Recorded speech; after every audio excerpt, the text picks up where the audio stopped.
What's the worst thing your parents have found on your phone or computer? Just so our listeners are aware, you're going to be getting more of an ASMR effect as I speak quieter and closer to the microphone. I've been a little bit sick and I want to avoid tearing my throat. I spent about 5 days in a mental institution about 15 months ago. I gave my mum the passcode to my phone for whatever reason, to either Snapchat people or read my text that I'd received, or something small, in and out like that. Like, she had to click one thing, tell me what it said, respond, and close it. I was 16, by the way. Anyway, when I got home, she told me she found pictures of a negative pregnancy test on my phone from a month or so earlier, and she took me to a doctor. Turns out I had scar tissue in my uterus from a miscarriage 6-ish months earlier. Scared the crap out of me. Very grateful that she did it because the tissue could have inhibited me from having children in the future if it had gotten necrotic or something.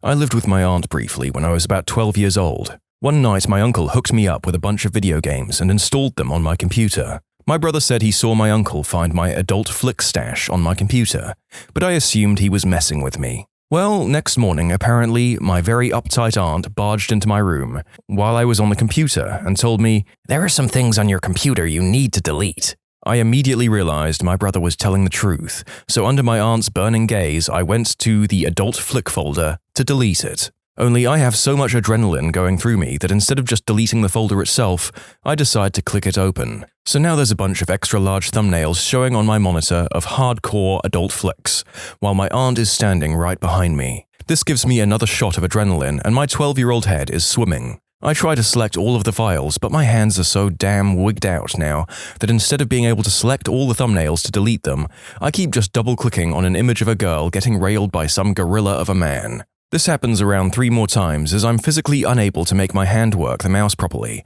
and all I can think about is my aunt thinking, why in the world does this kid keep clicking on this crap? Eventually, I finally delete everything. Writing this has made me realize that I need to ask my uncle why he decided to be a rat next time I see him.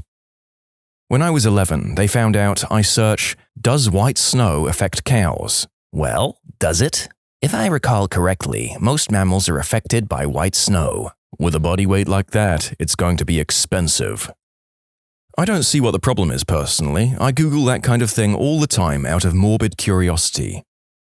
Before I had my own computer, I'd use my dad's desktop to browse the internet, listen to music, etc. I would message a friend of mine on Facebook quite a bit. We'd talk about a lot of stuff, but of course, mainly girls from school. Dad saw a few messages that were extremely explicit about a few girls from class, about wanting to be smothered by their various bodily parts and crap stuff like that. One of the most embarrassing moments of my life. Extremely passionate diary entries about Daniel Radcliffe from the Philosopher's Stone era. I was around 11, and the diary entries were in epistolary format. Cringe.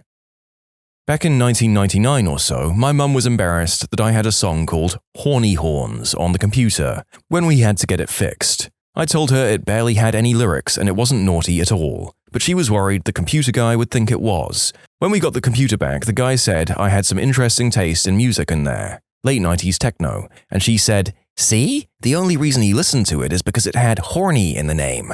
I'm so embarrassed." I can imagine this guy with his pants down, lube, and tissues at the ready, only to click on it and it plays 90s techno. On the other hand, it does take real dedication to your craft to be able to pleasure yourself to a MIDI file. Mum saw my history of adult fun time scenes in TV shows and unspeakable act scenes. It was in 4th grade. I was curious and absolutely mortified. Yeah, I found that stuff when I was 9. Thought it was way too adult for me. So I searched prawn for kids and kid prawn. My parents are probably on some kind of list. This is somehow messed up and wholesome at the same time. Ah yes, the curious kid searches. My son did this as well when he was about that age, except it was a little more gay. He didn't understand what that word meant, so he naturally went to YouTube to see what he could find. So he's seen some stuff at a young age. I accidentally sent my mum a fanfiction about SpongeBob getting the unspeakable act committed against him by a gang. When I was younger, my mum found a lesbian adult flicks on my computer. I blamed it on my grandma. I guess this isn't bad, but it did change my life. My sister went on a shared laptop and I had stupidly left open my internet browser which had pro-anorexia websites and blogs still open. I was 14 or 15. She told my mum, who thought it was a cry for attention, but it really wasn't. I was furious that they'd found this and was promptly sent into a network of doctors for my eating disorder. Kinda pre-rehab for those who aren't physically needing hospitalization but mentally are messed up. It was a rough 4 years, but who knows where I'd be if I hadn't gotten the help I needed back then. I'm doing much better now. ED conquered. Nothing, 'cause I'm the best at hiding stuffs. Hid my brother 7 years ago, and no one has found him yet. My mum found a Tumblr post when I was 18 where I'd said, "Wow, today I got 4 piercings and did it in the butt for the first time. #eventful." Like others have said, my browser history. However, my mother printed them out, like Excel format, 4 or 5 pages long like some sort of really screwed up Walmart receipt. She then sat me down and read them aloud back to me in front of my 2 brothers. I tried the old political fallback of deny, deny, deny when she dropped the bombshell. My email login was at the top and bottom of every list. This is really bad, but when I was 13, I was super afraid the zombie apocalypse was going to really happen. So I found and downloaded the Army's Improvised Weapons and Munitions Handbook. Yeah, imagine a 13-year-old with a file labeled explosives on his laptop. Man, I now understand why kids thought I was going to shoot up the school when I mentioned mixing 2 ingredients would make it go boom in chemistry. Plus, I probably ended up on a list somewhere. Now that I'm thinking about it, I might have a flash drive with the book somewhere in my room. To all the people asking for a link, yeah, I'm not going to go down for distributing bomb-making material, so no thanks. And we're all poorer for it, sir. Share your crazy prepper life with us so we can devour it wholesale.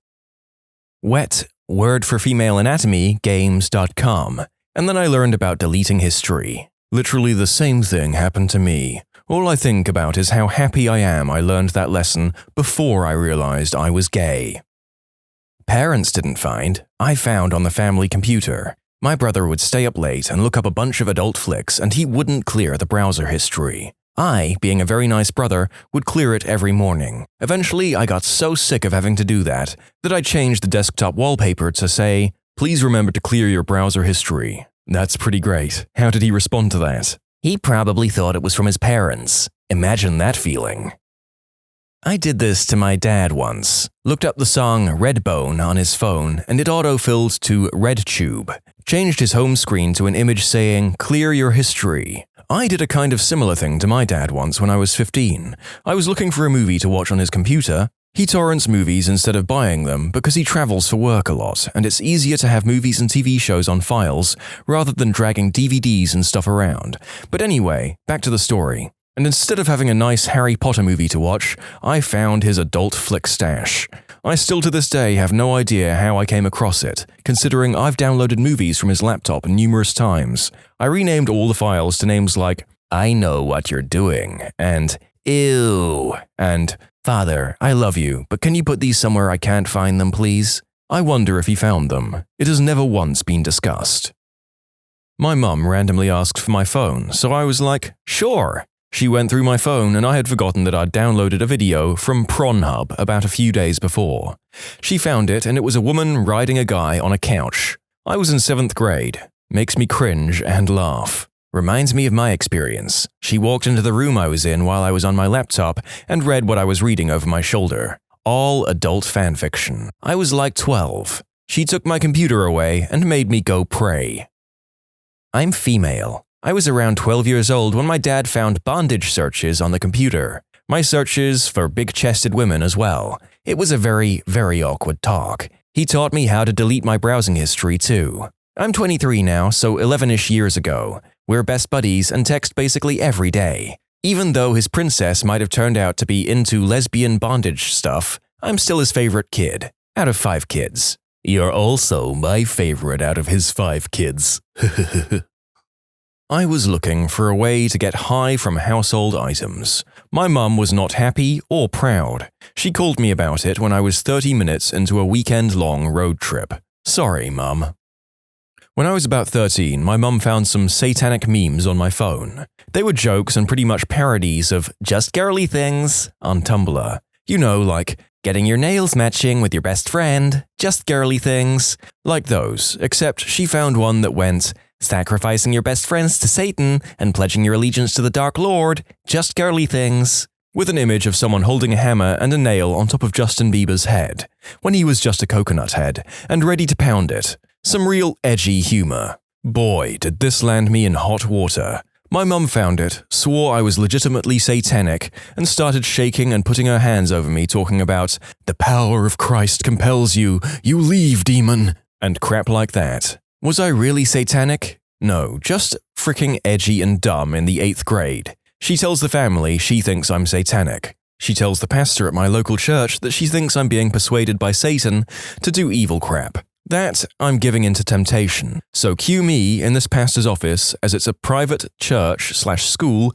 and he has an office. And he talks to me about why Satan is evil and why I may feel like following him and not God. What's wrong? What's my home situation like? Just took a very awkward conversation when he realizes I'm some naive kid who probably didn't really follow Satan. Took a while for her to believe I wasn't trying to be satanic. She probably still thinks that I was serious, and if it wasn't, then it was too edgy and dark for me to be joking about at that age. But yeah, that's the worst thing. Never been caught lacking with adult flicks. Satanic memes, on the other hand, yes.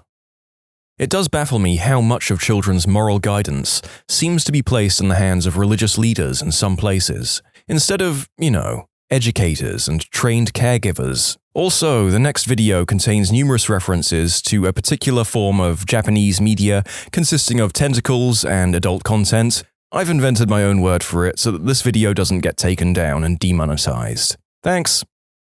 Okay, Mom, firstly, you need to understand that this isn't prawn, right? It's called octoprawn. Yes, that's a Japanese phrase. I'm learning Japanese from these videos. Before I get to the part about learning Japanese, though, let me comment first on the cultural implications of octoprawn. After the Second World War, which Japan lost after the nuclear bombs were dropped on Hiroshima and Nagasaki, the entire country underwent a period of self-reflection and soul-searching. They wanted to understand how events led to the rest of the world responding with such devastating atomic attacks. This led to a strong antipathy towards warmongering and international aggression. You may have heard about how the Japanese constitution doesn't allow the country to have an active military. Same idea. A lot of post-war Japanese culture is a reflection of such attitudes. For example, the Godzilla movies are not just about giant monsters fighting each other. They're about the horrors of unbridled atomic technology. Godzilla is always depicted as being powered by or healed by nuclear power, and how such a horrifying force can never be allowed to be unleashed on humanity again. On a similar note, Japanese animation enjoyed a resurgence of popularity after the war, due to the populace choosing to turn towards the comforting images of their youth. Japanese kids, much like the kids in our country, like to watch cartoons. As a result, psychologically speaking, cartoons represent a reminder of the simpler and more innocent age. This upsurge in popularity resulted in animated images pervading almost all of Japanese culture, from movies to television to advertising to music videos and so on and so forth. And because animated images were so widely accepted throughout Japan, they were used for almost every type of source material, or to tell any type of story. Animation was no longer the sole domain of children. You got animated movies that told very mature stories, like Ghost in the Machine or Nausicaa of the Valley of the Wind. Sometimes you get stories that involve very mature topics, like war or murder or the unspeakable act or torture. The Japanese have generally become quite accustomed to seeing depictions of such things in their animations. So yeah, that's why I was watching this movie. It's an epic tale about a space crew exploring a distant planet. The crew's all female because Japan's very into gender equality, and they run into a hostile alien with a bunch of tentacles, and well, I don't want to spoil the story for you, but let's just say the crew eventually figure out how to get along with the alien. It's a story about bridging cultural gaps and finding common ground. Seriously, it's worth watching. Okay, next, you remember how I talked about knowing Japanese words and phrases now? It's because these movies are subtitled in English, so I could learn Japanese while watching them. I mean, I know words like yamete and ai and igu and lots of others. Much better than just knowing konnichiwa, isn't it? I mean, I'm developing such an interest in octoprawn that I might just be a major in Japanese when I go to college. Who knows, I might be the one writing the subtitles in the future. Oh, and one last thing, you should know that octoprawn's considered pretty mainstream in Japan now. And it's also quite common in the Western world now too.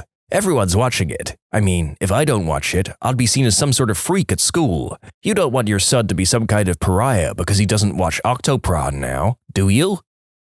I was actually 20 when this happened, but it's still a good story. Eating dinner at a restaurant with mum, aunt, uncle, grandmother, roommate, and a couple of family friends. I take out my phone to show my roommate, who sat beside me, a couple of funny selfies I took wearing his glasses. I'm swiping right to show him more photos, and then there's an eggplant pic. A big, veiny, red old eggplant pic. We both jump violently in surprise. I make a sort of squealing sound and we both blush. My mum is sat opposite us and gives us a funny look. She looks like she's about to ask, then decides against it. We eat dinner. When I was like 16 or 17, my parents found an exposed picture on my phone that I sent to my boyfriend at the time. They each separately came into my room to lecture me, /cry about me being a heathen, and then held up the picture of my bare butt the entire time. And then they came in together to pray over me because they thought Satan was trying to take over my body. Undressed photos of my then girlfriend. She thought I had them to blackmail her if I needed to and made a big story out of it, including talking to her father. They found out through my browser history that I was an active participant of a pro-anorexia forum, and they read all of my pathetic posts on there. I also had an accountability thread where I kept track of how much I starved myself, so they were really thrilled to find out about that. That wasn't a good time at all for me. Oofed. We all hope you're doing better now, story writer of that post. That disorder is no joke. Obligatory, not me but my sister, blah blah. Anyway, my sister is showing my grandparents something on her phone. She walks away for a moment to talk to me, then goes to take her phone back. The first thing that she notices is that the Google Assistant was scrolling through her gallery and was showing off the personal pictures she sent to her boyfriend. She's hoping it didn't show, but my grandparents are looking at her very strangely. Thankfully, she had underwear on in the pictures and they didn't include her face. We were able to write it off as being from our weird cousin, but it was still too close for comfort. Google Assistant was barred from gallery after that. What have mine found? Octopron I saved years ago as a curious preteen. What haven't they found? About 40,000 words worth of adult fiction that I've written.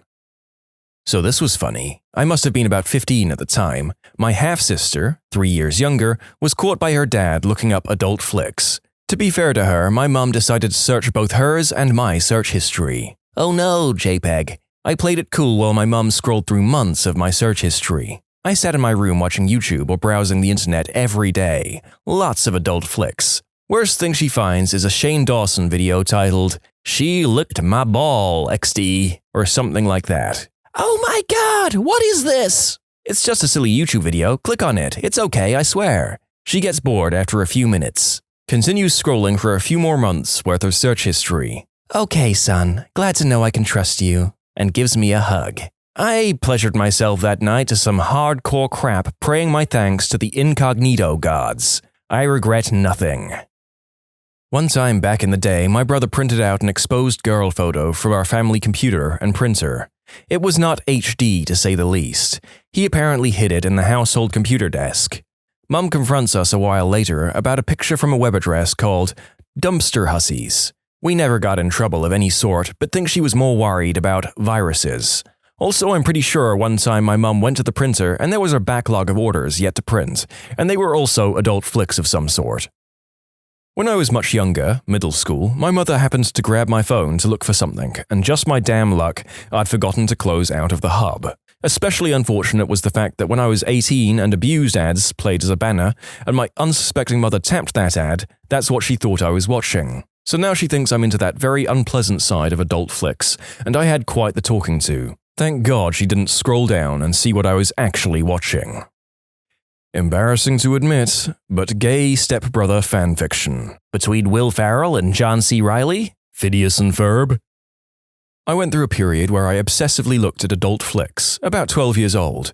I actually wouldn't pleasure myself or anything, I just watched it because the concept of adult fun times was so new to me. The problem was, I would do it on my mum's computer because I didn't have it on my own. I would do it when she was out of the house walking our dog, but I never knew she was coming back until I heard the click of the front door lock opening. So I had about 4 seconds to close the browser and run to a different room and act like nothing was going on. Well, one day I was a few seconds too late and my mum poked her head into the office just as I was closing the tab. She immediately checked the history and found everything. Her solution was to remove the door from the office room so I couldn't have privacy in there. This was roughly 5 years ago when the entire family shared a computer, and a very crappy one at that. Overheated in an hour of cancerous Facebook game playing, and browser tabs constantly froze. One time I didn't get lucky enough for the tab to close in time for my dad to gain sight of the screen. The whole tab went blank, as that's what it tended to do when it froze, yet the title of the tab only read one word, which my father had to read, knowing full well it was an intentional search. Horse anatomy. My dad saw my interest in computers at an early age, so he bought me one. There wasn't any real pop-up blocker standard back then, so I stumbled upon videos of girls mud wrestling somehow. One thing led to another, and my dad ended up finding my search history. The next day, my dad took away the computer and gave me the talk. Imagine your small, frail librarian, my mother, sitting across from you reading out loud the names of those websites, www and .com included. She just put out her finger every time I tried to talk, fixed her glasses, and continued. My dad once found a not-safe-for-work conversation I was having with a male interest at the time. He read the entire thing back to me, aloud, told me I could be found guilty of being a hussy in a court of law, and showed his friends the entire conversation, including pictures, because it was appalling and disgusting and he needed advice. When you subscribe, make sure to hit the bell to turn on notifications. Put the playlist on in the background to finish listening to all the stories, linked at the top of the description. And if you like Am I the Genius, give Am I the Jerk a shot, linked in the description too. Either way, thanks a lot for watching, and we'll see you guys next time.